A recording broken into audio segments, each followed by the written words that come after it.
var o'rgatadi donolikni. Ko'rishganda o'tgan kundan gaplashamiz. Sog'indirdi bolalikni.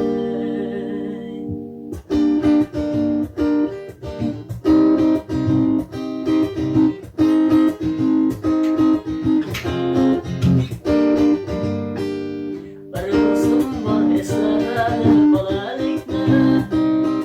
Bir do'stim bor o'rgatadi donolikni. Ko'rishganda o'tgan kundan gaplashamiz. Sog'indirdi bolalikni.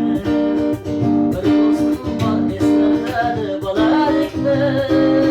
Ey bir do'stim bor o'rgatadi donolikni.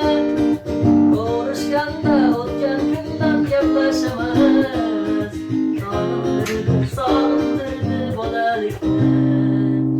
Hey do'stim do'stim, sog'indingmi bolalikni?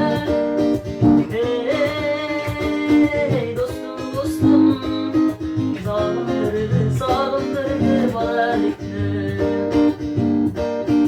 Bir do'stim bor qarindoshlik bo'lib ketgan. Bir do'stim bor boyliklari to'lib ketgan.